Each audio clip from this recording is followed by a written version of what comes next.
Anyways, okay. Well, welcome back to Highly Inspired. Today we're kind of doing like a follow-up to an episode we recorded 5 years ago, which is crazy to think. It was that long ago, 2020. Yes, it is our first episode of 2025. So happy New Year, everybody.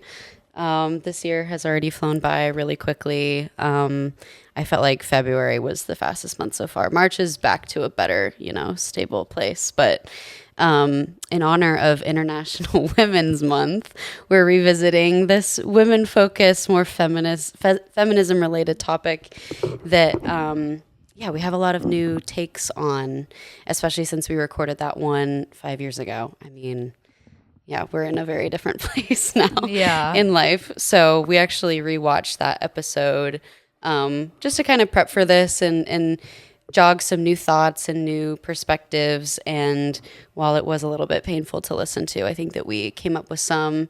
And then also have a whole other pillar to this, which is some recent experiences and stories and things that we've taken away from dating and being out in the world and interacting with men and navigating relationships in our 20s, which has been really fun.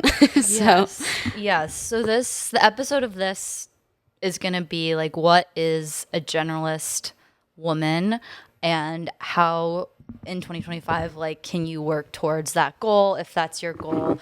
And just like creating a space for women that don't feel like they fit into like a girly girls category, but they also don't fit into like a more like super masculine girl boss feminist vibe. Like you're probably somewhere in the middle and you just feel like a little homeless at times, similar to someone who might feel like politically homeless or religiously homeless or whatever that case may be, where you feel like you don't want to like subscribe to one genre of thinking, I guess. And so Jordan kind of coined this term, which is a response to our modern feminism episode that we did 5 years ago. So. Yeah, I think in that episode when we recorded it, we were dancing around this term. We didn't know it at the time. Yeah. I don't think we could really articulate what it was in what category we felt like we fit in with this, in terms of all these different genres and stereotypes that we all know very well. And so generalist woman is sort of the combination of them all. It's like, instead of having to pick and choose from this list, why not just be everything and not limit yourself, not box yourself in? And so generalist woman is sort of that mixed with intentionality, and it really resonates with us because generalism has been a term that we've really loved and have held up on a pedestal for ever since we started this podcast. Yeah, and I feel like you and I are also, we look for generalists like in our lives, like those are the types of friendships we're attracted to, like the types of like professional relationships we're attracted to. Like, I don't know, that's just something that we're drawn to as like a value. I think it speaks to like wanting a unique experience, having people that are living with intentionality, but also being authentic. And I think part of our frustration too right now in the landscape is like 5 years ago when we recorded the modern feminism episode, it was kind of a critique on modern feminism. And we were trying to present as a solution the generalist woman, but I don't think, as Jordan said, we didn't have that term yet, and we didn't have the life experience to back up what that could like look like. And I feel like our culture has responded finally to modern feminism and the critiques, but instead of like embracing a generalist woman and creating that archetype, it's gone the other direction, and it's given birth to the trad wife, which is great but most people are going to fall in between those two extremes. Like there's just, that's just the majority of women. Like we're going to fall. Everything's a spectrum category. And I think it's unhealthy to be so this extreme or the other. And I feel like the response to modern feminism has been to go in the opposite direction And so again, we're back in a place of like feeling like, okay, how do we navigate being somewhere in the middle, you know? Yeah, well, I think that there's a lot of safety and de-stressing that can happen when you feel like you found a community or a label to attach to your identity. I think some women have found a lot of peace in being able to say, oh, I'm a trad wife. I fit into this community and in this label, because it helps define who you are, especially if you've left the workplace and you don't have a job title, and your title could be mom, but you know, it's not as black and white of like a titling and labeling and identity sort of approach. So I think maybe in response to wanting that, you know, community and affirmation of who you are and where you fit, that's why a lot of people have like gone to either extreme, Right. because it's like a clear understanding of who you are. So Yeah, that's why it's a lot I harder think to be more vague and just be like, I'm a mix of yes. a lot. Even when we've like, tried to explain like this podcast to people, like when people ask, it's so hard because we cover so many topics and we refuse to just like be in a tiny niche like health or like sex or what. Like we refuse to be in like It's just a anything niche, goes. you know? It's And anything so, goes. Yeah, I feel like our world doesn't do well with things that don't have like a clear label, but Yes. you know. But how we can help that now that we're trying to coin this term of generalist woman, or kind of like a modern Renaissance woman, why don't we use that? Yeah. I think that can help satiate people who are wanting to find a label or a term to help define themselves. It helps Yeah. me for sure. Yeah. So in this episode, we're going to kind of talk about the generalist woman from a lot of different angles.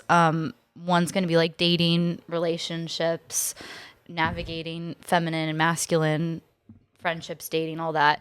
The next is going to be like, how does it work in a work environment or culture, just like larger cultural things. And then the last one will be kind of like motherhood and family oriented stuff. So I think those are kind of like all the three buckets that women kind of are navigating right now and trying to like figure out how to get all those cups in a line with what their goals are, and yeah, just kind of how to like set up your life from all those different areas. And I feel like in our last episode we touched on all those things too. So. Yeah. I think a good way to kick this off would be if you could explain your cups theory. Okay. It's actually not my theory. I got it from And how Margarita. to not have and not how to not put all of your eggs in one basket. Okay. And keep them dispersed just in case that one were to ditch you, Yes. or if you were to lose that one thing. Yes. You lose everything because you did not disperse all of your eggs into all these different baskets. Yes. And I actually realized my best friendships are with people that have lots of cups too. So I'm going to explain this. So I got this theory from a combinations of things. Like I listened to Margarita. She has her own cups theory just in terms of dating. So it's slightly different than this. Okay, for anyone who doesn't know who Margarita is, just look up Margarita on TikTok. Yes. She'll be the first that comes up. She is a relationship. How would we even explain her? She's like a woman. She's a Russian woman. Talk about a girl's girl. She's a girl's girl, but like also like black cat energy, I feel like. Yes. She's not a puppy dog. No, she's a Russian woman who grew up, I think, in Britain and now lives in Australia with her husband and her 2 kids.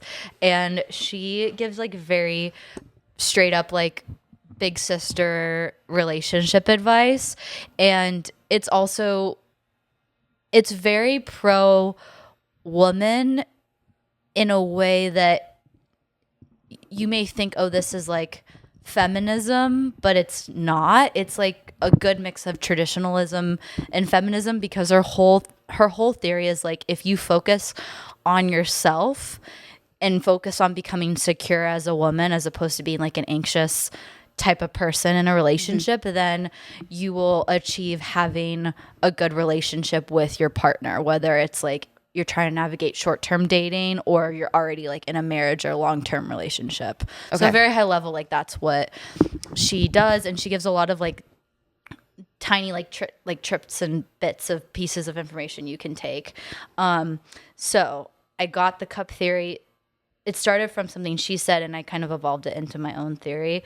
But my theory is that in order to set yourself up for the most amount of success, I think, in life, and the least amount of destabilization in the long term, is to have lots of cups, like not too many, but maybe like 5 or 6. I think 5 or 6. 5 to 7 is probably like a good amount. And you want to make sure that like at all times they're all like at least a quarter of the way full, to equal one So big none cup. are empty. None are empty, right? And so you have like family, you have friends, you have your health, you have work, and maybe, I don't know, something else, like something like a Some hobby, sort of creative outlet, a creative hobbies, outlet, physical activity, yes, spirituality, something like that. Yeah.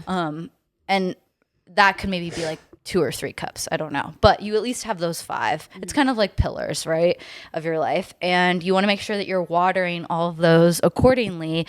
And when one gets a little bit like too high, instead of taking from one cup and pouring it over, you focus on the cup that's like needs more attention, because you kind of want them all to be at like an equilibrium. Because if you put all your energy like into your career, for example, and that cup is all the way full, but the other ones are empty, if you lose your job or something happens at work, all your other things are going to be neglected, and it's going to be really hard to like start from ground zero when you don't have that, and your self-worth is going to just kind of fall apart. And I think that with the trad wife versus modern feminism extreme, that sets you up for not having a good cup situation. And it also can happen in relationships, and that's where Margarita, her original thing, came from, which is something I feel like I've struggled with in the past in certain dating relationships, especially when like I normally am more secure, but then I become more anxious because maybe someone's giving me like avoidant energy. Yeah. And like this You're trying happened to to me, overcompensate. and they're like their cup is full already, and I'm trying to like pour all of my water into their cup, and they're like, you're drowning me. Like I feel drowned. You're giving me all the water. And I've been on the receiving end of that too, from guys where it's a love bombing and situation. you just feel like you're drowning, and then suddenly then you become avoidant to their anxious behavior. So I've been on the receiving end and the giving end of that, and I think COVID exacerbated it for me, because before COVID I felt like I had my cups pretty well in a row for as good as someone could do at 19. I probably actually had too many cups going on, frankly, and I was too stressed, too spread thin. We needed less cups. I needed less cups, but I went from Consolidate the cups. I went from having like 20 cups to like 2 cups when COVID happened. And one of those cups was a relationship, and that person did not need all of my water. Like I love this metaphor.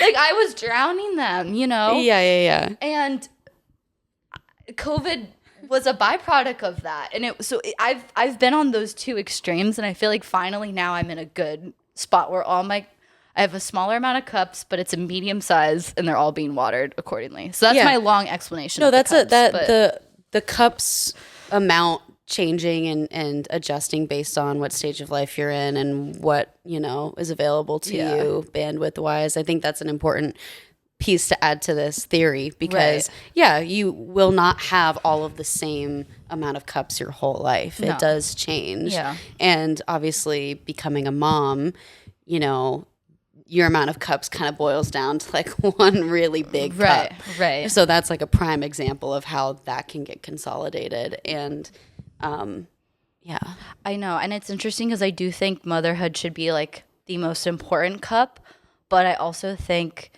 to be a good mother, you can't neglect the other cups.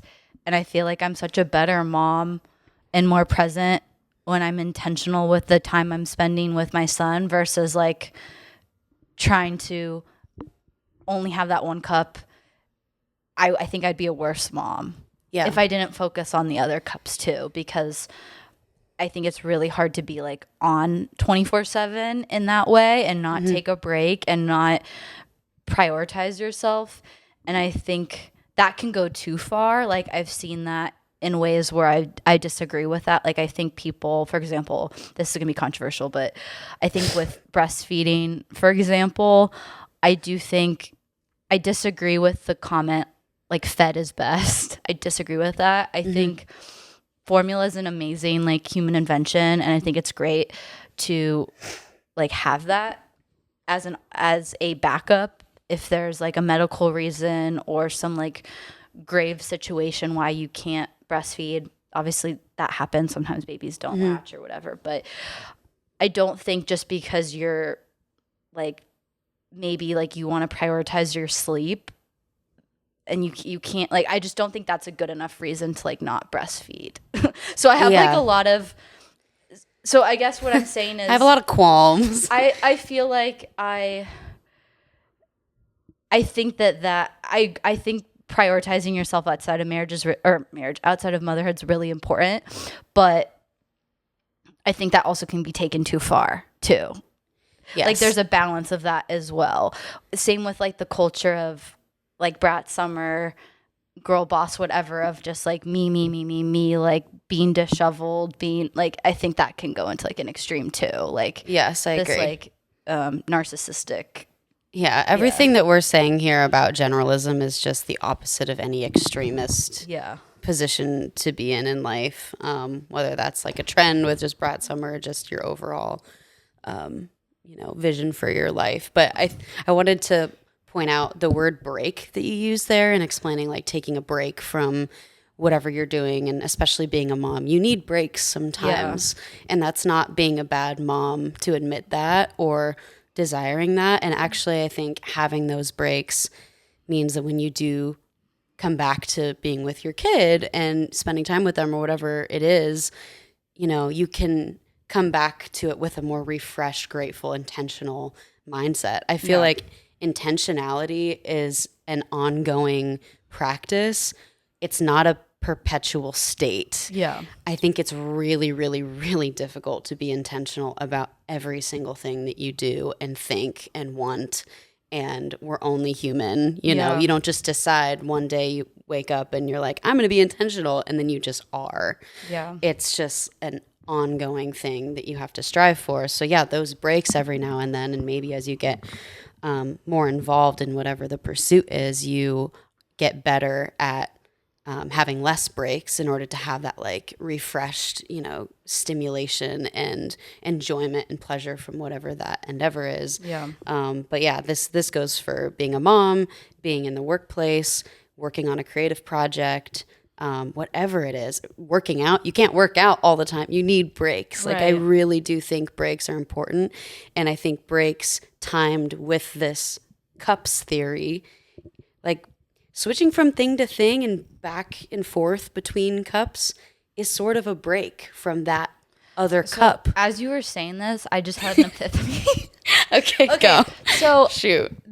Which this ties into like the workforce stuff, but and motherhood and the cups. So I think as women, why we struggle a lot is we have to. Our bodies are not built for the 9 to 5. I think we do better, at least I do better with like 2 to 3 hours of focused energy into something like one of my cups, and then like a 30 to 45 minute break, and then a new cup for 2 to 3 hours, and then a 45-minute break, and then a new cup.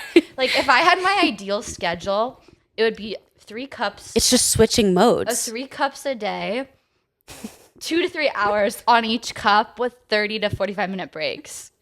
That sounds amazing. Right? Yeah. But like I don't like okay, like I do really well. Like my best days are, and it also depends like where I'm at during the month, because also we're on a 30-day cycle versus a 24-hour. But if I had to pick like a day-to-day ideal situation, it would be like 2 to 3 hours of like morning mom fun friend thing, then a little break, then a work session, and then like an afternoon or like an evening mom thing, workout thing. You know, like I don't do well with all day the same The thing. one All cup. day, one cup. Yeah. I don't think women are built for the one. Dude, I'm the same way. And then imagine if you're only working and a full-time mom. It's like you just have 2 cups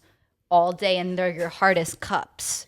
And you don't even get the fun parts of the cup because you're so stressed about it's just too long and like you're burnt out by 9 p.m. Like you're just done. Just the same cup all the time. Yeah, especially we with little we gotta kids. mix it up. Like little kids Mix need up the so cups. much, you know, they need so much like physical stimulation from you. Like they need to be like hugging you all the time. Like a baby is literally like attached to you at all times. Like you just are very playing, walking outside. Yeah, you're just very like maxed out. Like you're like I can't like don't like no one touch me. You know, like really. Yeah. Yeah. So that's I will say though, I know that the motherhood cup is not easy. I will say that that kind of forced variety through your kid that you have to do just keep up with them. Yeah. Like, you know, I see you chasing Lido around. Like I think that in a way you indirectly get that cup variety through him. Right. And if you're a mom that has multiple kids with maybe different interests or different ways that they do things and different temperaments, you get even more of that cup switching. So that is kind of nice. But think of like women who don't have children yet and are in this work mode where that's the only cup. It's that channel all day long, and the stagnancy that comes from that and the then depression that can ensue because they're not switching or, you know, having that variety integrated. It's difficult. Yeah. There's a lot of ways where you can get like sucked into one cup and it becomes just negative like really fast. I feel like in dating it can happen too where you like I don't know if you've seen these like stay-at-home girlfriends on TikTok that are like influencers and all they do is like stay at home and they're like a stay-at-home girlfriend, like not even a stay-at-home wife, like a stay-at-home girlfriend. I feel like that. And they're making like they have like a coffee. They have like a coffee bar, and they're like buying all these like different coffee cups and reorganizing them. And they're like, "This is my reset day from my Sunday 4 reset days of travel in Charleston, like on the beach. Like I'm resetting from that." I'm like, you don't need a reset from that. That's not real life. And I feel like we've talked about this with things like Evie Magazine. I think they have really good content in certain ways, but in other ways, I feel like they've glamorized the like stay-at-home girlfriend, like trad wife scenario in a way that is almost like, I don't want to use the word pornographic because it's not like sexual, but it's like idolizing it in a way that's not. It's praising it. But it's like not even a natural version of it. Like it's this unattainable thing. Yeah. It's the most picturesque version of what that lifestyle actually is like. And that person probably has like, and it's all marketing, nannies or something in the background. Like there's just no way. Yeah. I don't want people to think for anyone who's listening to this, we're not shitting on the trad wife lifestyle. No. To each their own. Everyone is going to figure out what works for them. And to some people, doing it in maybe more of that extreme way. If having a homestead and a farm and a commune and 10 kids, and all, if that is what you want, that's amazing. Yeah. We are here to just bring acknowledgement and recognition to this in-between group that hasn't had a label yet until now in this modern day, which is this generalist woman where, you know, you don't resonate with either end of the extreme all the way and find yourself somewhere in the middle, but still want to have these experiences and not limit yourself from exploring either one to some extent. And so that's what both Ella and I have felt like we fit in for probably years. Yeah, I think it also... I'm still there, and I don't see myself leaving that place. Do you think it comes from people feeling like, okay, I don't resonate with, well, I guess first it's like, what are the definitions of like a healthy masculine versus a healthy feminine? And what if you feel like you have a little bit of both, I think even though you're a I woman? think everyone has the Okay. capacity Can you for a little explain bit of this? both. Because I feel like that's another thing that people probably are somewhere in the middle, but people now we've gotten to the extreme of like, this is masculine, this is feminine, like you have to fit in a box. I think probably since humans were humans, both men and women have had the capacity for both masculinity and femininity. We both have both traits. And they have oscillated in terms of like the percentage breakdown over time. And I think right now we're seeing a lot of forcefulness of either one. Like there's a subcategory of men that are ultra masculine and are almost forcing it because they feel like that's what they need to do. And then I think that there's a subcategory of women that are hyper feminine and are forcing that femininity for whatever reason. And I don't know if that's good. That seems like it would be really exhausting to try to be 100% feminine or to try to be 100% masculine because you're a man, therefore you should be, you know, that doesn't seem authentic. And I think communities of humans, we're around both men and women. Obviously, we're going to pick up on these different traits just by being exposed to men at some point in our lives. So I think it's a mix of like nature versus nurture. Obviously, if you grow up in a house with some sort of man, a dad, grandpa, brother, you know, we learn from just all the people that we're around. Yeah. Something that we talked about a few weeks ago that I feel like relates to this is, to me, I feel like a marriage is the perfect like yin and yang of like a healthy not all marriages, but like let's just say an ideal marriage of like the healthy masculine and the healthy feminine like coming together and creating this like third working organism. Like when two people are like so in sync and they're like building a legacy together. Like I love the term like if you're trying to like, if you're dating someone and you're being intentional, like talking about like, okay, do you want to build like a legacy with me? And that extends to like, how are we going to decorate our home and build like our physical home, to what like financial assets could we build together? What projects could we work on together? And then like, how do we want to like structure our family? Even moments, you know, I feel like moments and stories that stem from those moments are also legacy. Right. You know, something that's invisible. It like transcends time. It transcends time. Yeah. It's like memories that are your family's and that pass down through those generations and aren't even connected to a material item. Right. Necessarily. And I feel like the relationships that are able to like create this like third entity space, which is where the legacy comes from, are a man that is secure in his masculinity and a female that is secure in her femininity, but each of them have the ability to meet each other halfway in the masculine. Like if you're the feminine, you can move over to the masculine in certain moments, and the man can move like you over can to tap the feminine. in and activate that knowledge because you've been exposed to it, and it's not that you don't understand it, you do. You need to have some of that so that you can understand the other person. Right.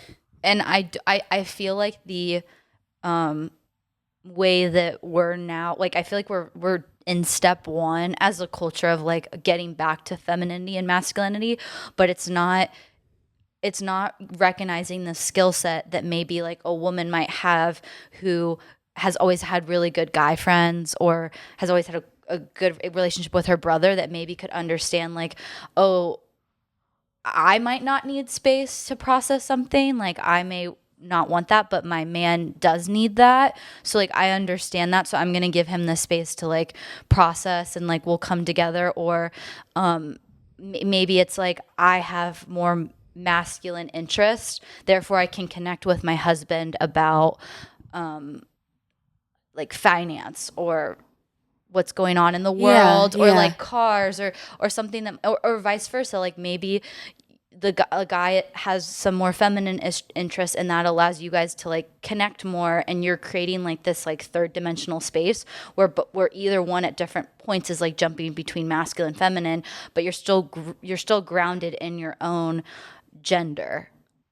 Yes. So it's a very complex thing, and it's not like something that can fit into this like soundbite or a tweet or whatever, but I feel like that's also getting lost. I agree. You get what I'm saying? Yes, I've also had a lot of experience both within my family and my own brother, and then also a couple guys that I've dated where I felt me branching over into their territory, trying to meet their interests and not receiving that. And that ultimately was why those relationships didn't pan out. And I feel like that's something that isn't talked about a lot and that a lot of women might experience. Some guys too. Maybe some, women are only able to talk about their interests and can't, that you can't find that Like middle ground. maybe they're like so into makeup and hair and yes. sorry, I'm being very. I'm not. I'm The most stereotypical example. We're gonna have to use stereotypes in order to like, but most people don't fit into these stereotypes. So this is Yes. No, but I'm trying to think of an example from those dating experiences, but that has happened and it was really unsatisfying. How can you find a connection there? I think it has to be. I think it has to be rooted in authenticness.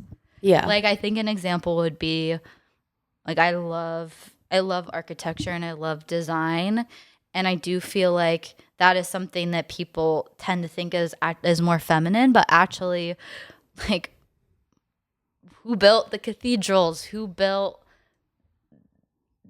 Europe? Like, it wasn't women like that were physically building these things. So I think people minimize design to being just aesthetics, but actually design is so much more logic based than you would think. Yeah.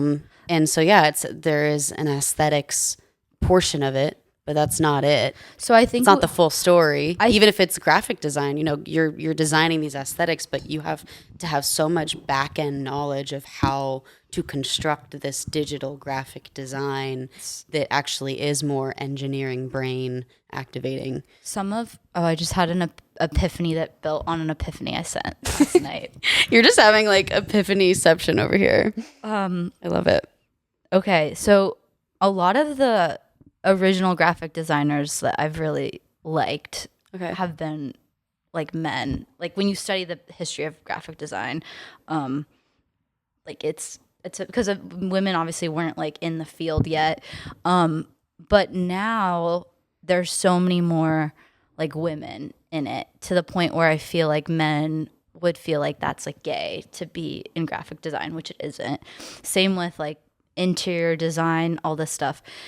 And I think last night I texted you and I said, I know that people blame feminism for the destruction of like traditional masculine and feminine roles, but I actually think men got feminized first and then women got masculinized. And the reason why I think that is because when men went from like outside work and doing work that was maybe even like multi-generational, like let's say like building the cathedral in Spain that like started in the 1800s and it's just now getting completed. Like we don't put value on that anymore.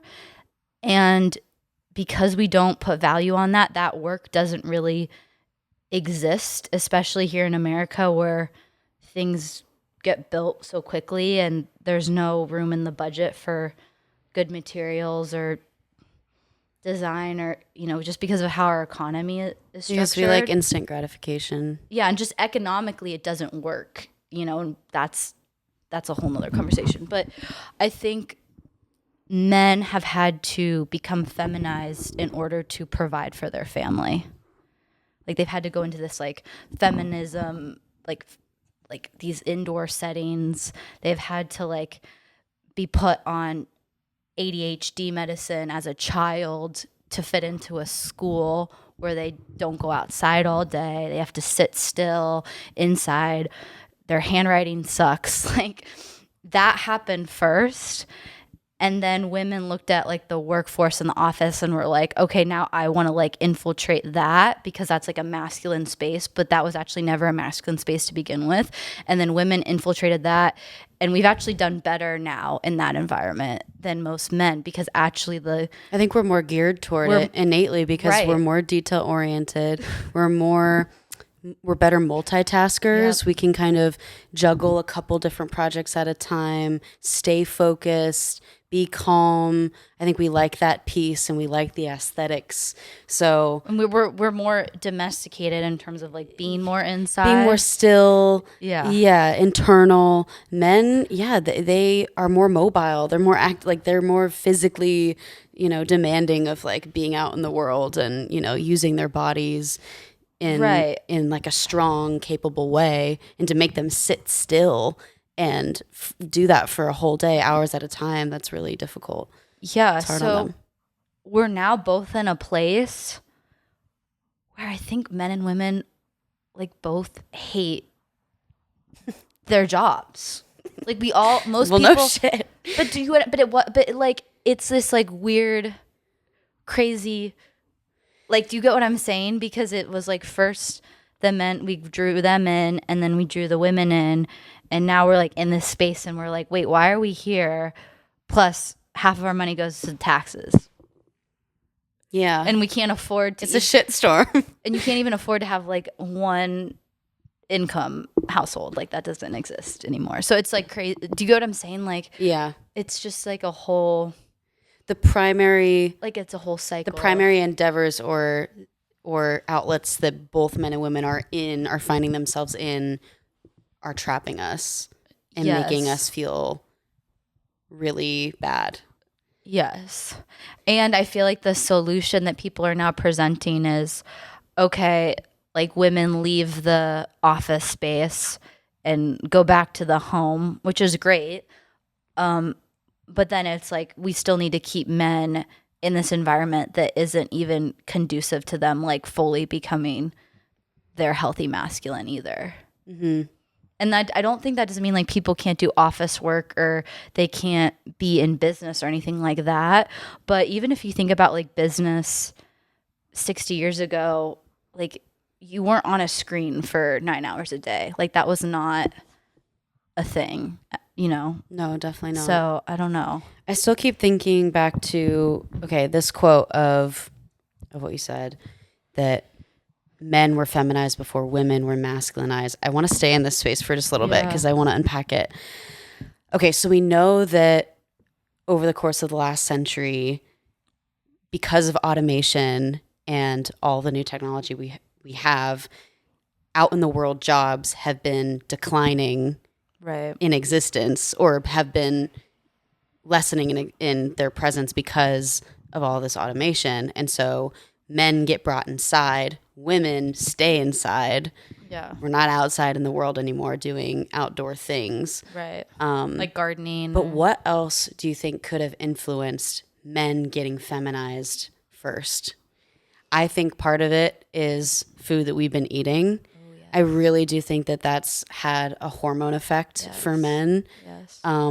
Producing less testosterone, feeling less physically strong, less of that powerfulness to get you to want to go out in the world. I think that men, have faced a lot of that first. And then also with the introduction of birth control on the scene, I think I've heard this. I don't have a source to back this up. We'll have to research. But like when women take birth control and it disrupts our hormones, we like pee that out into the water supply. And so then men consume that water and it's not getting fully filtered out. And so that's affecting men's hormone balances as well. And I really do think that hormones are the base of like so much of how our bodies function and our mental health as well. It's all connected. So I'm thinking that contributed, decades ago to that feminization that was really drastic, really fast. Yeah, I agree. You're right. It's not just like a mental or environmental. It's like an actual physiological Yeah. change. I agree. And I For feel this shift to be as strong as it's been, it couldn't have just been cycle. messaging, No. Or like or cultural trends. right. There's been a physical It's like process that's ensued at the same time. it's like a negative biohacking. And I agree. And it actually, weirdly enough, they're starting to trace back the beginning of the spike of like chronic disease and people being over medicated to birth control coming out in the 60s, because that was the first drug that like a large amount of people all bought into at the same time. Yes. So like it really, like you can predate the world, I think, to pre-birth control and post-birth control in terms of everything, like psychology, physiologically, like your hormones, relationship wise. Like I literally think it's kind of like COVID. It's like one of those moments in time where it's a very clear like before and after. Yeah. And like I the don't world know is if we'll forever ever changed. like we won't go back to like what it was maybe like before then. I think it also changed a lot of like dating dynamics. I think women actually probably lost like a little bit of power in some ways, because I think before birth control it might have been like more socially acceptable for a woman to be more selective about who she slept with. Yeah. Because I think everyone maybe recognized the real risk of her getting pregnant out of wedlock and being like shunned by society. And I think that women that were like, I think it was well respected to be like, oh, I want to wait until I'm like engaged or married or have something more like committed. Whereas I feel now like that's looked at as weird now that's looked at as weird. And I think we're finally maybe coming out of that weird look. Like I think it's becoming slightly more socially acceptable, and I think the trend is going But that barely. direction, but barely. Yeah, barely. So yeah, I think that's interesting. I think we should talk about that too, because yeah. I want to make a point before we get too far in, just because I think this is such a big conversation group in this topic. Women gatekeeping sex and being selective.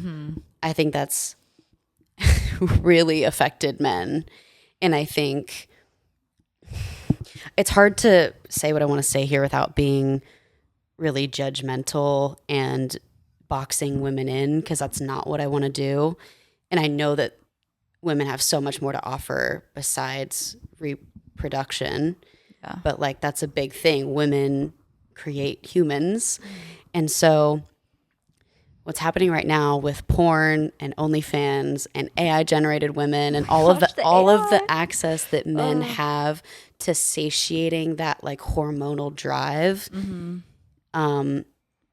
it's kind of being agreed to by women and being perpetuated by women who agree to filming some of this content or putting themselves out there and turning it into a transaction. It's so normalized. And I really do think that we could reorient and find a healthier balance between men's hormones, women's hormones, and these masculine and feminine roles if women were to gatekeep a little bit more of that. We need to gatekeep it, because we'll help if we all agreed to gatekeep it would immediately like make dating, the baseline of dating, better for everyone, men included, because we talked about this. We talked about this, but I think men sometimes like they're not, it's very rare that a man will be like say no to sex, probably, like Correct. Especially if they're single, right? Correct. But there might be a situation where they might want you to like shut it down because they know like this isn't like this is too fast, too soon, or like this is a bad idea because or their hormones are clouding their judgment so much that they need you to step in and be the adult in the room. Like literally. And I think that women used to like do that more just from again like a pre-birth control world. Like you had to like protect yourself more. And it was just really looked down upon to like have a kid out of wedlock, which I disagree with because I don't think children should be punished for something like that. Like I think that that was wrong. That Yes. people like I think that it's good that we're more embracive of single moms now because I fall into that category, and I don't think that women should just be shunned from society because that happens to them. Yeah, no, absolutely not. But I think that because like that was just so risky for women back then, and they had no control over like being able to like prevent pregnancy with like a pill form. I think that they were just way more good about like everyone was more gatekeeping, I would say. And I think men were kind of almost relieved too when they had someone like stepping in and helping them like have a little bit more discipline. And it doesn't mean like they shouldn't figure out how to have discipline for themselves. They should, especially because like once you're in a marriage, like you can't be cheating on your spouse like if she's going through a period where she doesn't want to like meet your needs all the time. Like, you know, you have to figure out like discipline. But I think too back then, like you couldn't just open a laptop and like find something that easily. Like you had to like you couldn't just do that all the time. Like have this like instant gratification. You had to weasel your way to find that like, access. And most like you would have to find like I don't know like a brothel or something. Yeah. But even that's like more difficult than opening up your laptop. No, porn is the most searched term on the internet. So sad. It's been that way for years, and I don't see any world at this point where that's not the case. With the porn stuff, what's interesting to me too is the fact of like porn, like porn evolving from being like still photographs in a magazine versus like video on a blue screen. Even the evolving of that, like it's still porn, but now it's because blue light activates dopamine, right? Like it's foolproof. So you're getting dopamine from the porn plus dopamine from the screen. So it's like a double dopamine hit. Whereas even just like a still image or like an in-person experience is still less dopamine than the screen is.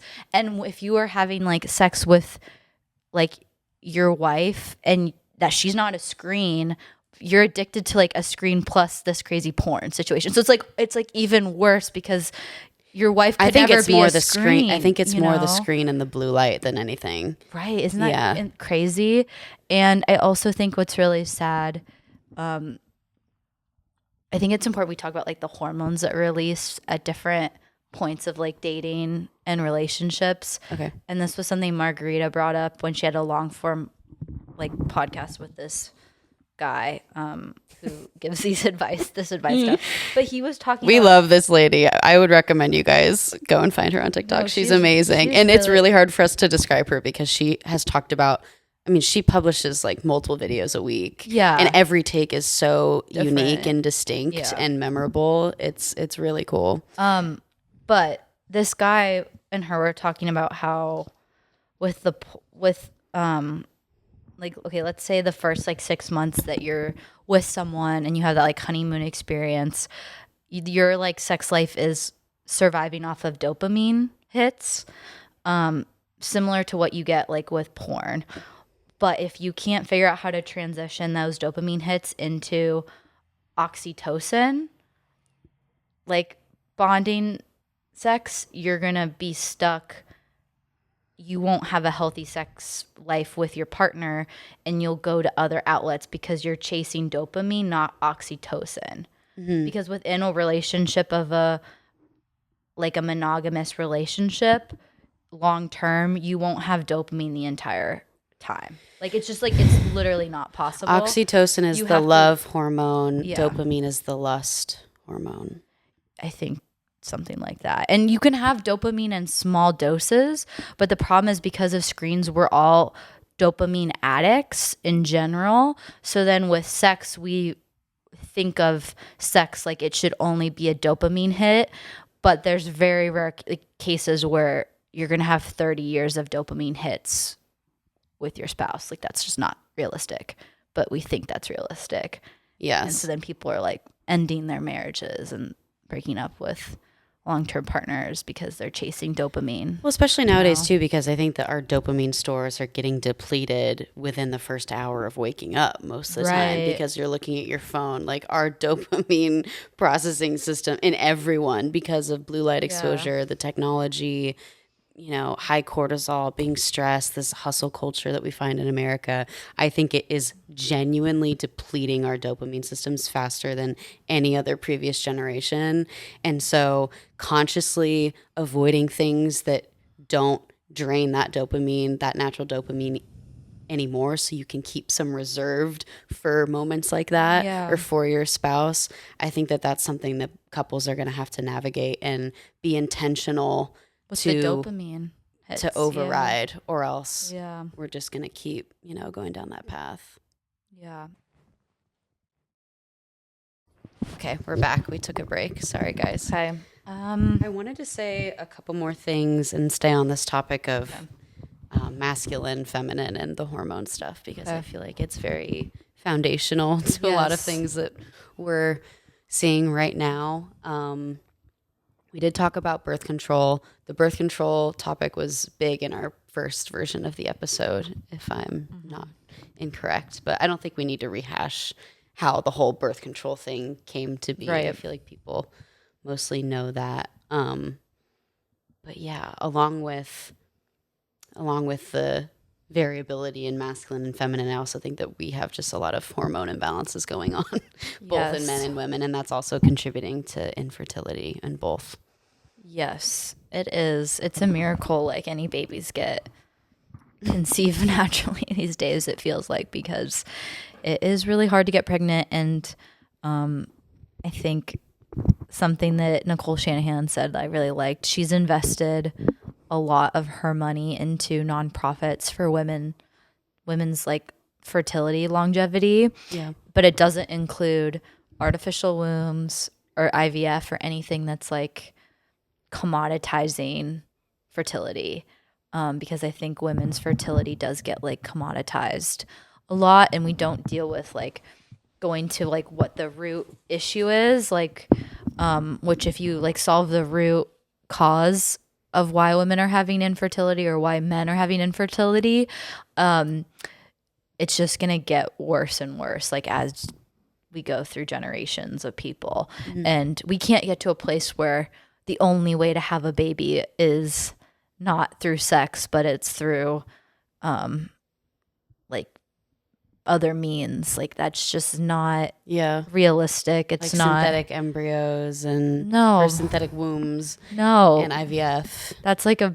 That's not the right direction, because that's not how we were built, and our fertility is the best signal to your entire health outlook. And so if you just ignore those signs and don't try to get to like a homeostasis, it's going to get you into a medical loop, which we've talked about that before. And we need to leave some things as non-transactional. Some things in life need to be non-transactional. I think that's the only way to make us feel fulfilled and that we're in a good community, because if everything is transactional, and so much is, there's very few like safe things left that have not been having a touched kid by, is becoming by transactional too, like in so many different yeah ways. And not that it hasn't been in the past.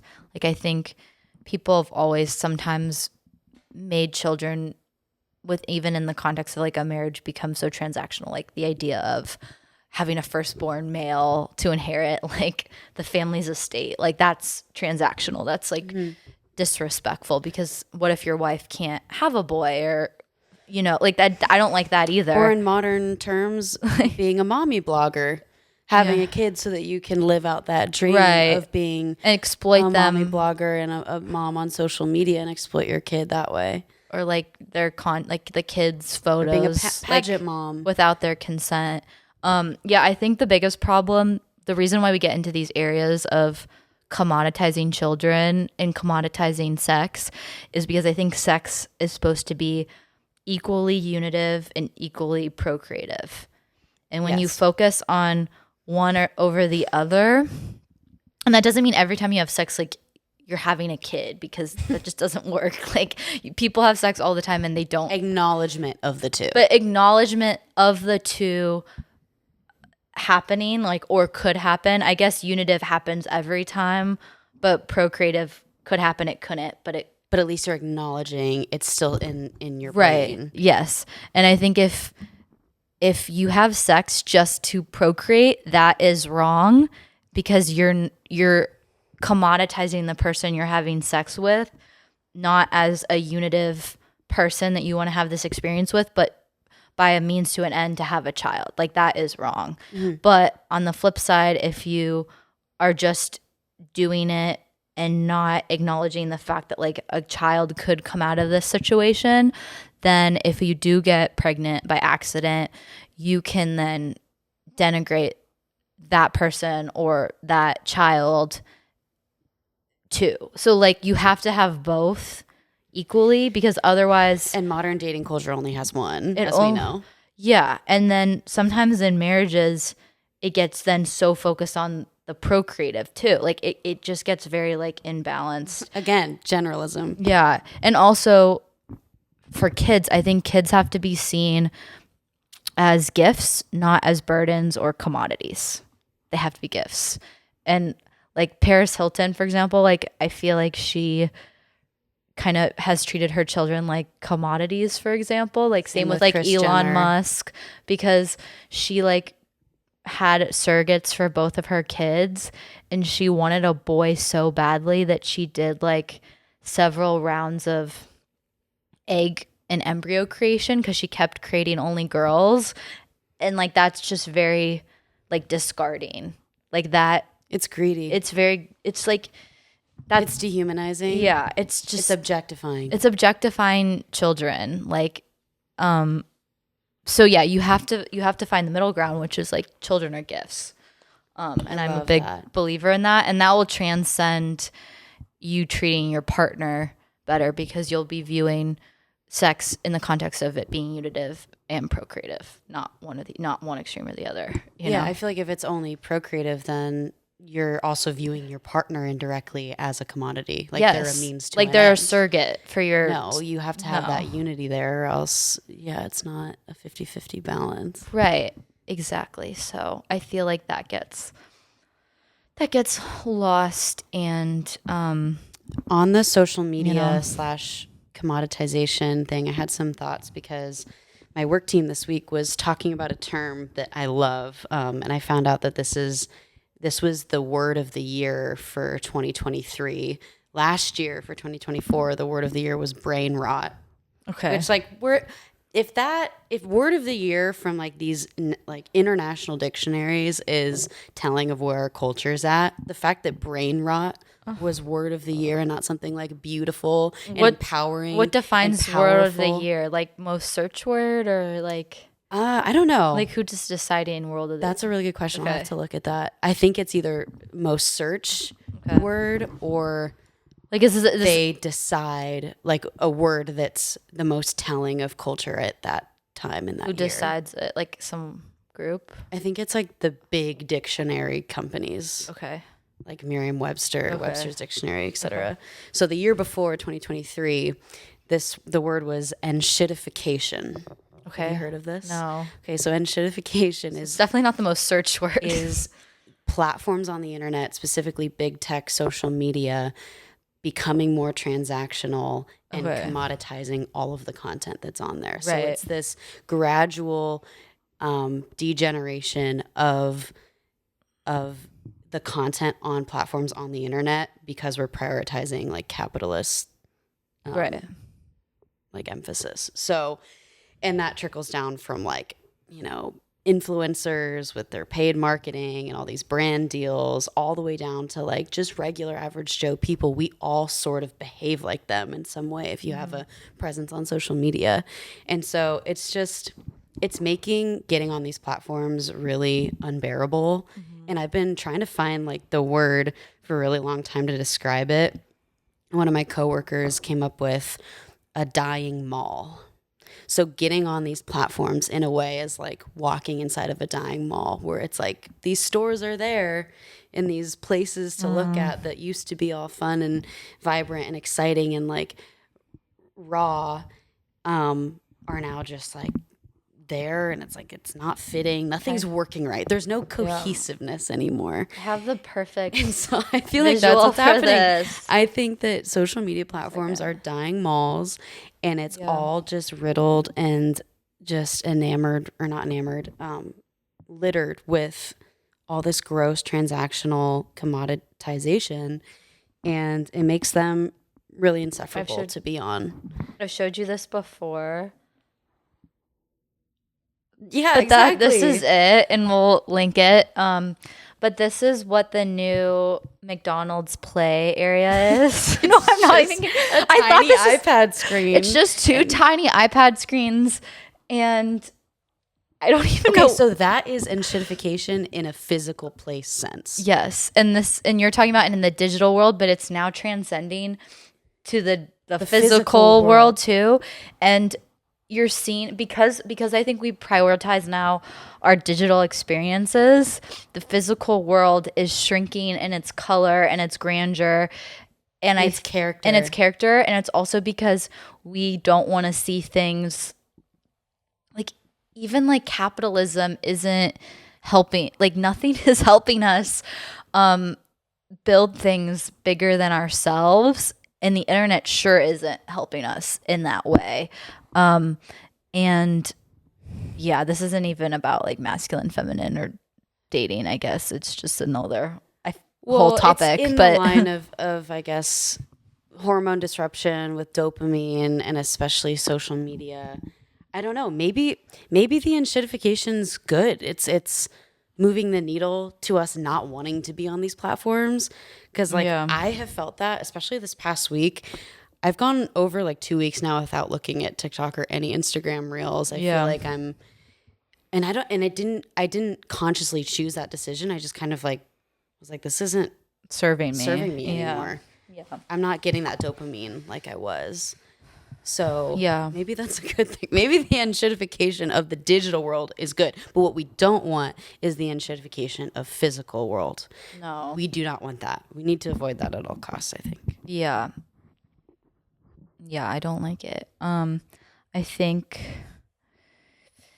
I'm trying to see where I want to pivot. I feel like, yeah, sorry guys, we've been kind of jumping. I want to talk about, back to where we were, which was like talking about gatekeeping sex and like how that's ebbed and flowed throughout like history. I want to talk about how I feel like certain shows were very disruptive to me, and how I prioritized girlhood and B like modeled dating behavior and like sex and just relationships and guys and all this stuff, and how I feel like accounts like Margarita have been able to like help me heal a little bit, because I do feel like an area where we should stick to the more traditional roles of masculine versus feminine is in early stage dating communication. Yes. Because I do think when you have the most success is in terms of like letting guys communicate and pursue in a masculine way and responding to that in a feminine way. And that doesn't mean like you can't have a crush or you can't initiate interest or show interest early on. There's a way to do that is like strength in vulnerability. And I think our strength in women isn't like not being the pursuer, not being the chaser, but leading in our vulnerability and leading in honesty. Like, honesty. Yeah. So humility. Can we talk about like blind faith?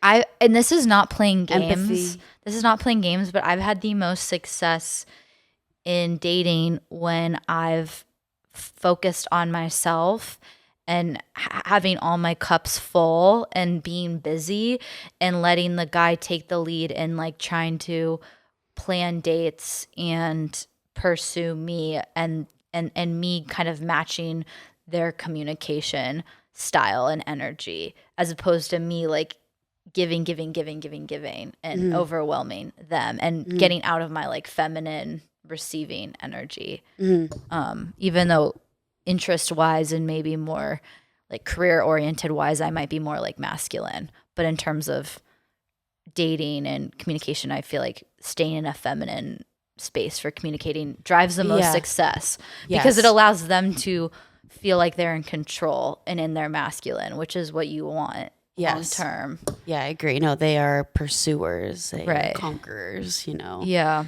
And I think that's where the gatekeeping can also come in. Like, not even sex isn't even in the picture yet in early talking stages. You're just still gatekeeping access and trust. Right. Your trust, your time, your safety and your balance in your life that you already have. Yes. And having like boundaries in place, and you don't even have to communicate the boundaries, like just do it with your actions. Like an example might be, you don't want to like have to throw out all your plans for a last minute plan, so maybe in your head you have a rule like, I'm not going to respond to texts after 9 p.m. about a plan or whatever it is, or I'm not going to, and that might ebb and flow depending on your age and where you are in life and your commitments. Yeah, and how spontaneous you are. Some women are easier with that pivoting than others. Some need more time to plan ahead, and that's totally normal. Yes. And I think I am someone who's more spontaneous in general. And definitely like in college, I was very spontaneous and like I had a life that maybe allowed me to do that since I wasn't like a mother yet.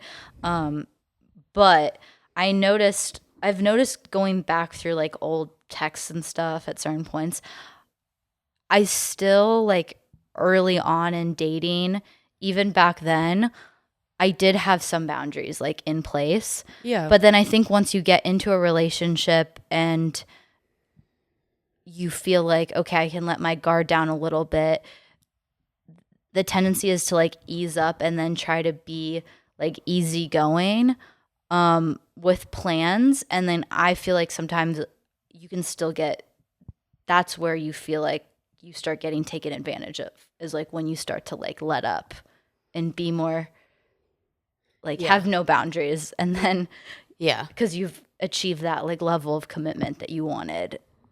Yes. Do you know what I'm saying? I feel like you have to really choose those moments on what you're gonna let up on for a boundary, right? Because like once you unleash that, it's hard to get it back, right? Hard to put the genie back in the bottle. So you have to be really specific on which boundary you choose and when to do that. Yes, and because if it's too early on and if it's too specific of a thing, then that you're giving up so early on, that could change the course of the rest of that like courting or the rest of the relationship and how it develops. Yes, and I think guys will meet you, like they'll do the minimal amount of effort, like they'll figure out, okay, and this is not like a per se a negative thing, because I think it comes from like trying to maintain an energy reserve from an evolutionary perspective in case they had to like fight off like something scary to like protect you. But they don't want to exacerbate all their energy onto the relationship, so they'll try to figure out, okay, like where can I like, what's the minimum amount of effort to get the most out of you. And so it's up to women to set the tone of what that and know limit that is. And at least know that they're doing that. Right. And it starts by women knowing that men are doing that. Yes, and it's subconscious. Like this is just how this is not to like say this they're is working smarter, not harder. Right. But we want to get both. Yes. We want them to work hard and smart. Yes. It's be easy as a woman. You want to be easy to be with, hard to get. So why does playing hard to get as a woman, why does that get such a bad rap? There's such a stigma around that. And actually, I think playing hard to get is actually a really healthy, feminine gatekeeping thing to do. It is. I don't obviously you don't want to take it to an extreme where there's like mind games involved and you're manipulating the person. No, you don't want to manipulate. But I think playing hard to get yeah, just that phrase has gotten a bad rap, and I don't it's like used as like a negative when men say it yeah. against women. I don't like that phrase hard to get because it has like a negative connotation attached to it. I feel like a way to like invert it with the same meaning that would be more positive would just be like you're like it's almost like you're a treasure and therefore like not everyone gets access to you as a treasure like in all aspects of you all the time. Yes, And therefore you have you're to just gatekeeping. but no It's a journey. Like getting you is I don't. We need to brainstorm phrases to replace hard to get. yes. Because you're right. We are easy to be with, but just not easy to get. I know. I don't know. Sometimes I feel like we like back ourselves into walls because we're trying to like come up with a word to describe something that like doesn't have a term for it yet. It will. It'll just take us 5 years to come up with, like it did with this generalist this woman. entire episode. But yeah, I think there's a positive connotation to it, somehow that is important and that I'm supportive of. I agree. No, I you know what it is? It's not about withholding, it's about rewarding. Like I don't think that you have to be like I think when you're withholding that's manipulative, but it's not about them. Like it's not about Slow release. it's not about punishing anyone. Like you're not punishing. Like Yeah, no. no, it's literally and that's why I don't even love rewarding necessarily because No. it sounds like gamified. no, it's not gamified. No, it's just slow release. It's just respecting slow burn, yourself. like in a healthy way, depending on how things play out. Right. Yeah. It's mainly about like respecting yourself. It's not really about them. It's about keeping your peace. Like whatever you Yes. have to do to keep your peace. Keep the peace. Keep your own peace because if you don't have peace, like they're going to be miserable if you don't keep your own peace. Yes. Like if you don't keep your peace as an It's going to be individual, a lose-lose for both parties. it's if you going to don't make keep the your peace. relationship toxic. So by you keeping your peace and saying like, no, I won't drop, I'm literally going to bed right now. It's 11 p.m. Yeah, you just booty called me at 11 p.m. Like I'm going. I have work tomorrow. I'm going to bed. Like I'm sorry. I'm not responding to your text till in the morning. I've done my everything shower. I'm comfortable. I'm not. And I'm I not was doing that I was even available maybe from 6 to 8 for something spontaneous because you weren't organized. or whatever. Like I'm going to bed and I'm keeping my peace. Therefore, it will keep your peace as well. And Yeah, that you'll get a better version of me next right. time. And you don't want me pissed off at 11 p.m. Like I'm not going to be fun. Because then that forms a grievance, whether you Right. recognize it or not. Because if you do show up and you're like not looking your best and you're annoyed, like you're not going to be fun to be with. no. No. So like by you keeping your peace and being hard to get by keeping your peace, you're actually making the relationship more enjoyable the next time you see the person and there's no resentment because you were already in bed. Like whatever. I feel like it takes you know? less of a catalyst and less time to disrupt peace than it does to restore your peace. Yes. I feel like that's the same with trust. Yeah. It's like it takes something very small, very little for then quadruple the amount of effort and energy to rebuild that trust. Yeah. No, I totally agree. And I don't know why that is. I feel like that's across a lot of different concepts, but yeah, and I feel like shows like Sex in the City and Friends and Gossip Girl kind of yes, kind of no, but definitely like Sex in the City, like a character like Carrie who now looking at it and having words to describe what was going on, like she's clearly has severe anxious attachment issues for sure. and like is chasing dopamine hits with Mr. Big, this guy that's like not treating her well. But when you're watching it as a very young, impressionable like high school girl, and you know, we didn't have these like psychology terms to maybe identify less than ideal behavior and we were still in this very like ultra feminist world, like the story of Sex in the City was presented as a fairy tale ending. But like when I relook at it with 25-year-old eyes, I don't see it that way anymore. Nothing about it was I look at secure. it like a horror film from so many different angles.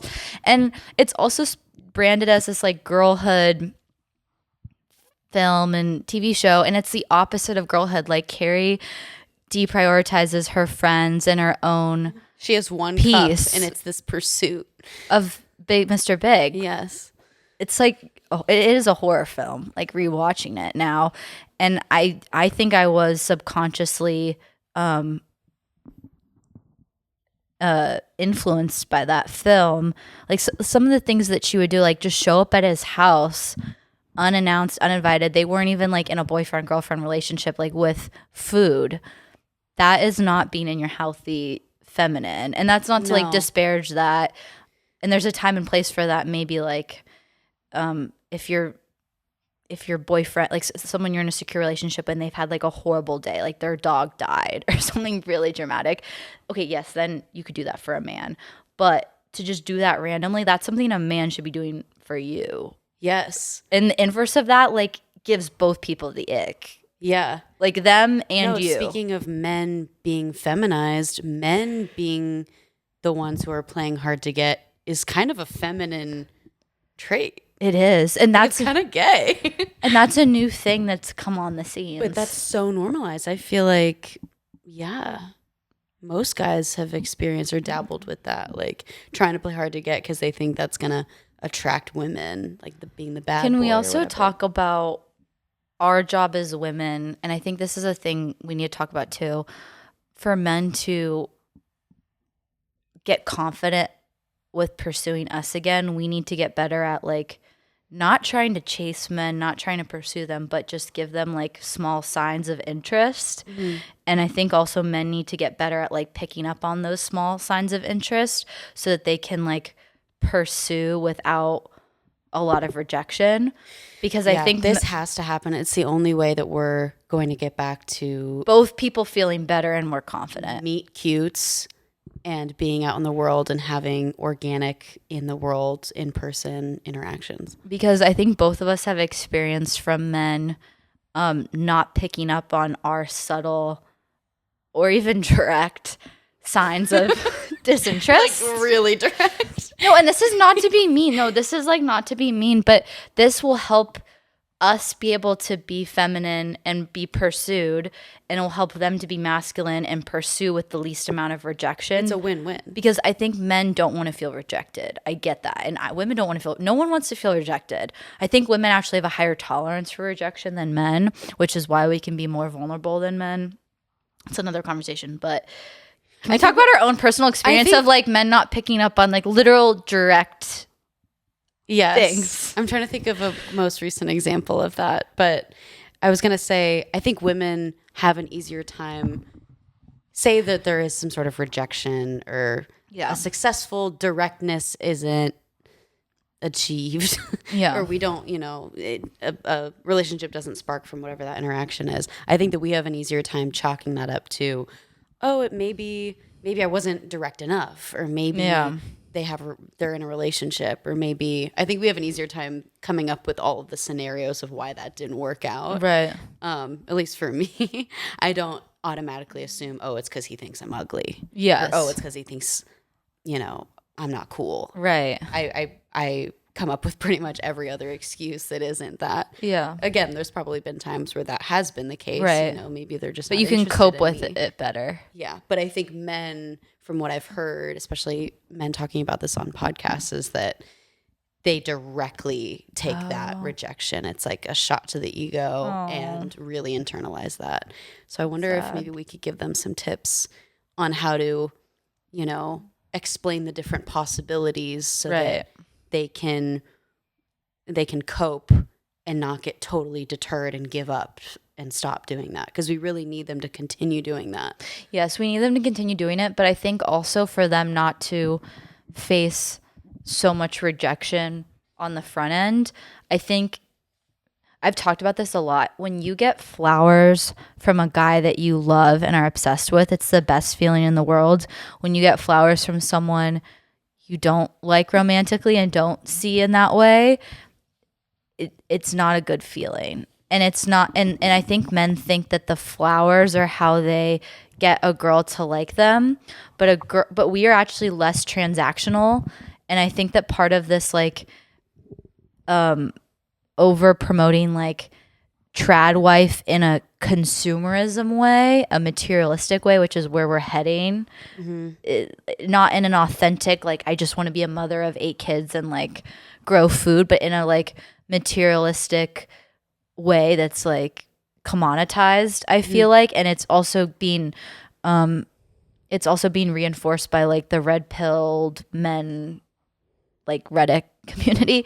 Manosphere. But it's the manosphere is like, okay, if I do want to have like a trad wife, how to win them over is by like materialistic things, even such as like acts of service, materialism, things that maybe is like a flower isn't like buying someone like an Audi or whatever, but it's still a transactional pursuing thing. And actually, most women, there are women that I think their characters maybe aren't as developed and they are looking for that transactional reason to date. But I think most women, like 80% of us, want a guy that we just like we like them for who they are as a human being. They're a good energy to be around.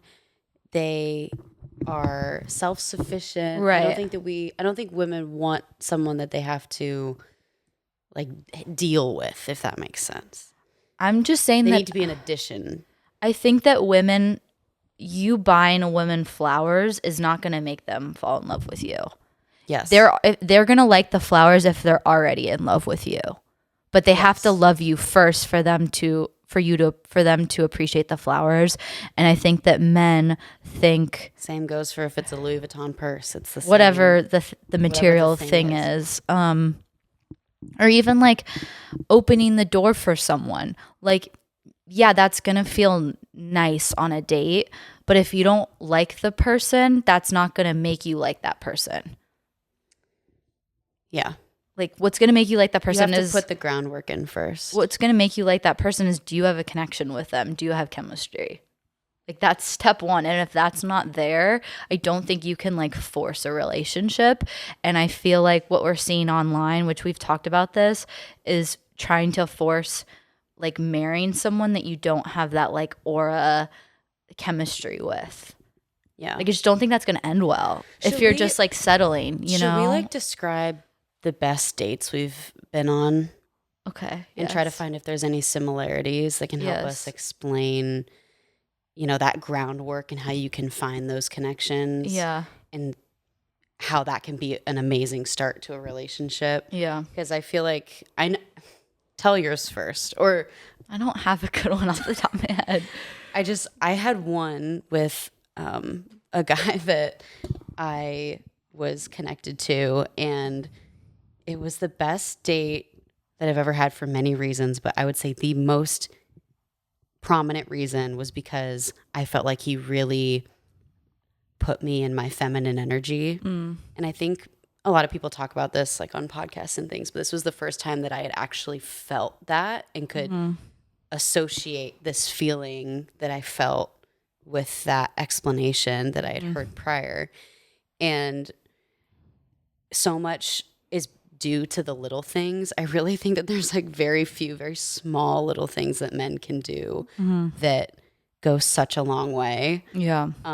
That just make you feel safe. Because I think that women working, whether it's being a mom, working, being, just so self-sufficient all the time, and you're not really getting any help from a man if you're a single woman, to go on a date and have a man do that for you is like amazing. And so I noticed that right away. And I have been on dates where I haven't felt like that energy. I don't know what was distinct about this one, but what do you think about that? Like men, even before you really get to know them, doing certain things that kind of make you feel safe, or like the energy has a balance. Yeah.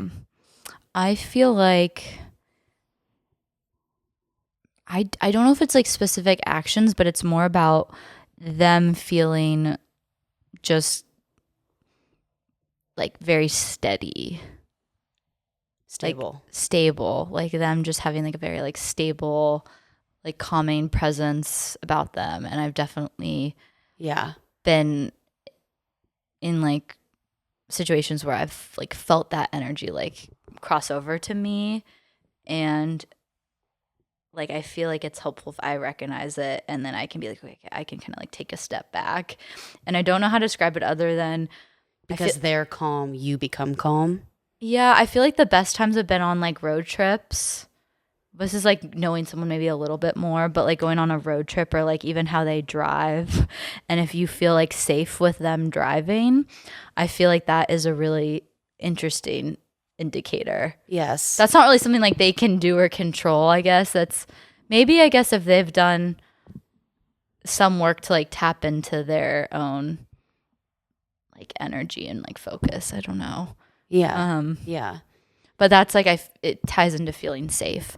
Like because I feel like driving is something that to give someone else like the physical reins to drive and you're in the passenger seat is a very strong signal of like I trust you. Yes. I And agree. even to the point of like when I've been on a road trip and I took a turn like driving and it got really late at night, and then suddenly I saw a deer, and I didn't, driving here there's not really like a lot of deers, but in the middle of Texas like at night having a deer like pop up and then being like, oh my gosh, I don't know what to do if it came in the road. And then the guy was like, oh, you're supposed to just drive through it. And I'm like, drive through it? I'm not able to do that. And I was like, dude, you have to drive. Like, I'm sorry. Like, I can't do it, It's a lot of stress. I don't think that we like to be stressed. I also think that women's hormones are so much more easily affected and impacted by stress. Yeah. So if men being more stress resilient can take on some of that so that we don't have to take it on, it makes us like them. Yeah. It makes us attracted to them because we see them as a competent, resilient being near us that can absorb that stress. Yeah. Yeah, I think men and women do better in different types of stress environments. Like I think women have like a very interesting ability to handle like the stress of motherhood and parenthood day to day like better than dads probably do. But I think with like larger, bigger like health and safety, like financial health and safety, like providing things, I think men have a stronger ability to like handle that. But women, like the day to day, like I think men get stressed out about things that seem very like small to us. Okay, interesting. Like So I'll men give and an women example. feel stress in different ways. Yeah, I agree. Like I've also like read I think a lot if that a we woman, have like stronger immune systems than men too. oh, yeah. Well, we also circle like blood Yeah. more and stuff. I think, for example, when you get like if you get pregnant, unexpectedly, in the best episode I've ever like best piece of media I've ever seen like present this is Californication. It's a episode. Have you ever watched Californication? I haven't watched it in full. No. There's an episode. It's like a looking back in the past of when the two main characters who are they're in an on again relationship, and it goes back to when they got pregnant unexpectedly after knowing each other for like only a few months and like casually hooking up, but they're like clearly soulmates and meant for each other.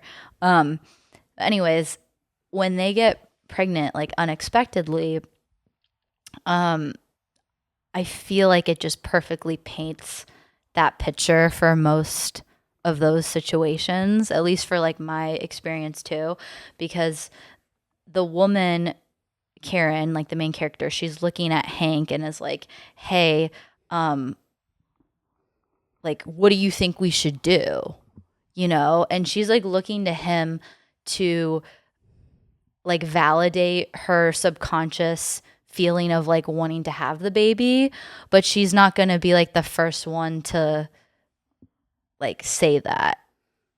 So she's looking to him, and I'm explaining this badly, but anyways, it's a very good scene that kind of like illustrates all of that. Does that sort of represent indecisiveness too? Do you think that women are more indecisive and men are more decisive? No, I don't think so. I don't know. For me personally, I feel like I've recognized more in myself that I'm indecisive, and I think that is more tied in with like intuition, because we're more intuitive decision makers, not logic based decision makers, and I do think men are more tapped into logic based decision making than intuition. I think we can handle more uncertainty. Yes, and that's what I guess, because we're not linear. Right, because we're not linear. We're kind of like outside of time. Like, so I feel I like will we say, can see the time dimensions better than men can. So I feel like with a pregnancy, and okay, going back to like the Karen Hank, my own feeling of like unplanned pregnancy, I always feel like if there's not option A or B, like there's always an option C, and I just have to. It's just a matter of time till I figure out how to do option C. Until you wait for that epiphany. I don't think men feel like that. I feel like they see option A or B, and they don't know how to like sit with the unknown for a period of time, and therefore they get stressed out because they can't go into like solution like A or B lane like right at that moment.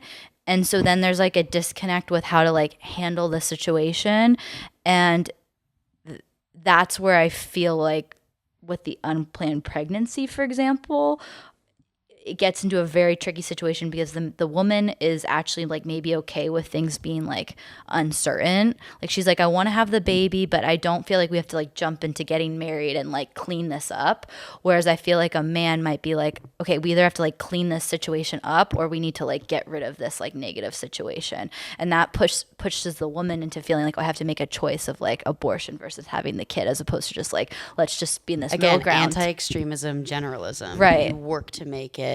You make it work. Right. All the things. Right. Included. So but not one or the other. It doesn't need to be this or that. Because our brains are just like yeah. Yeah. So I think that we both handle different types of stress better depending on what the situation is. Okay. Whereas I feel like I agree. if you were to be like, I can't, like the driving example, like that's a situation where I don't feel very comfortable, because it's like if a deer comes in the road, I have to drive through it, and I don't feel confident that I would do the best job. You would do better at that. Like I'm giving that to you because you know what to do. It's a very type A or B decision making. Like there's not really a scenario C that you know of. I know. There might be. I don't know. It's either you stop or you drive through it, you know. No, I think that's more like your self-protective mechanisms are kicking in because you know that that's a stressful situation. You don't want to incur more stress onto yourself.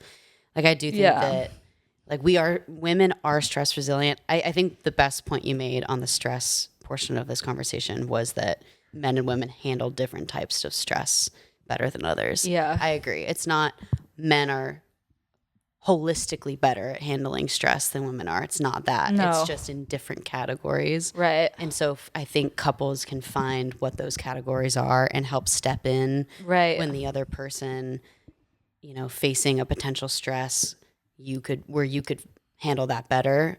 I think if both people can step in where the other lacks would be a really cool way of going about that. Yeah. I want to say a couple things about the multitasking and women being maybe slightly better at perceiving like the 3 dimensions of time, like past, present, and future. Right. And thinking cross domain. Right. I don't know. I haven't interviewed a man to talk about this. We should. A lot of what I have to say is from my own personal observations of the men in my life, my brother, my dad, my coworkers. I have seen men be really efficient, focused thinkers and productive in a linear format versus in a multitasking format. And so I think that goes with hand in hand with the time explanation as well, because it's like we're able to predict things, see things maybe further in advance, pull from learnings in the past, kind of like synchronize things across past, present, and future the same way that we would synchronize things that we're working on or our different cups in one present moment in time, like as multitasking. So yeah, if any men are listening to this and have anything to say about the linear thinking versus multitasking thinking as a male, from a male perspective, I'd be really curious to know more about that. Yeah. I feel like we might have to do like a part 2 at some point with all this because there's so many things. There's so much here. One thing I do want to say is that one thing when I was rewatching like our past episode, I feel like something that the biggest disagreement that I had was thinking that we have to split all the work like 50-50 all the time, whether that be like I don't think that's possible. housework or like family work or parenting or jobs or income, all that stuff. Like I think that I felt like because we women now want to be in the workplace, we have to like split the home stuff 50-50. But what you were just saying about like us having different stress, like different ways we handle stress and different places where we're maybe better or worse at it.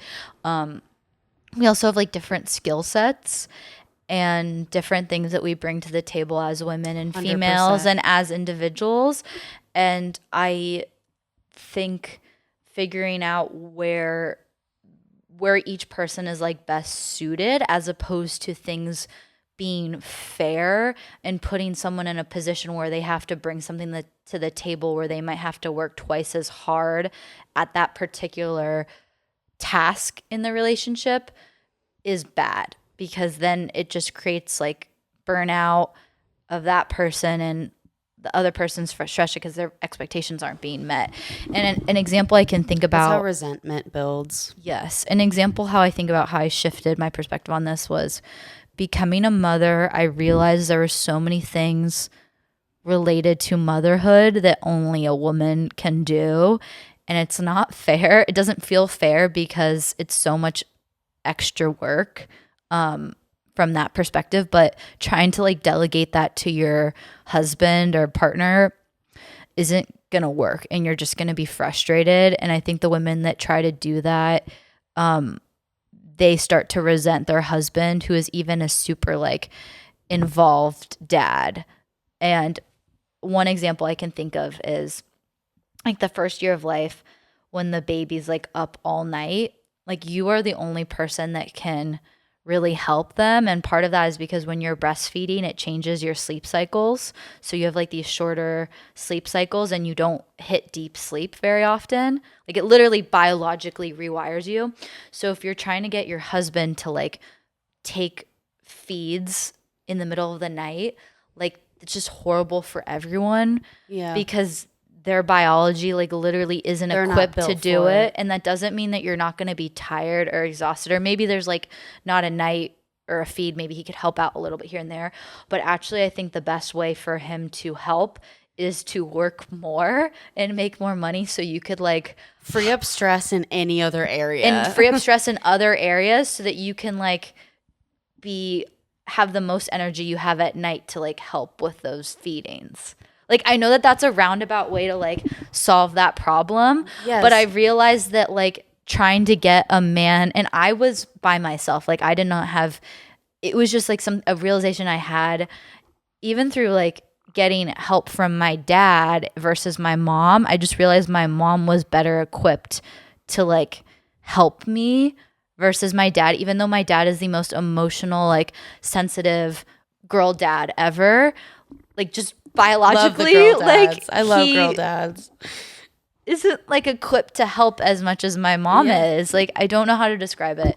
It's just a physical limitation. Like But- his biology is not built for that. But something that they could help is like work a little bit more, and then maybe we could hire someone to like help with deep cleaning the house once a month. You know, it it doesn't mean that men shouldn't contribute equally. It's just maybe in different ways. Yes. Is my roundabout way of saying that. Yes. And that's just one tiny example that fits to a lot of things. And it's very frustrating as women because I do feel like we tend to try to be more adaptable. But I think if everyone can just focus where they shine and try to stay in their lanes, that's going to help. Yeah. You know? Yeah. To tie this in with the cups, I think instead of looking at dividing up work as a 50-50 percentage split, we should look at it more as like, let's just divvy up the cups. Right. And whatever cups, you know, I feel like the cups analogy is so much more visual and easy to wrap our head around than this 50-50. Like, it can't be that stark. No. Of a division or of a... It becomes very transactional. Of a measurement, yeah. And you'll just get very frustrated. And even outside of, like, transcending genders, like, people's personalities are built better for different tasks. And I think it's really important to, like, acknowledge people's limitations. And, like, if someone's trying their best in that area, like, they literally are trying their best. And they need, like, pivot them somewhere else. Yes. Yeah. Yeah, because just like shutting them down and ignoring their work or whatever isn't going to get your relationship any further. No. We have so much we want to talk about. We maybe have to do a part 2. I think we're going to do executive decision part 2 on this. It'll probably be titled differently though. Even looking at that word, I'm like, that deserves. We only got into one section. We always do this, you guys. We tell ourselves we're going to record an hour-long episode, and we blow past it by so much time. So hopefully you guys enjoyed. Hopefully this gave you some more food for thought.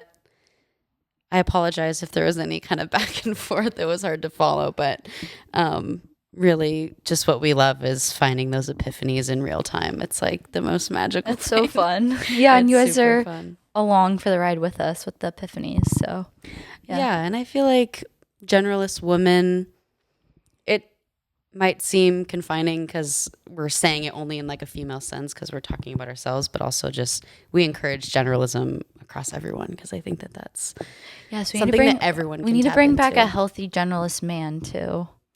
Masculine. Maybe that's our next episode title. I don't know. We still have we didn't even get into the motherhood and the girl boss and the pick me.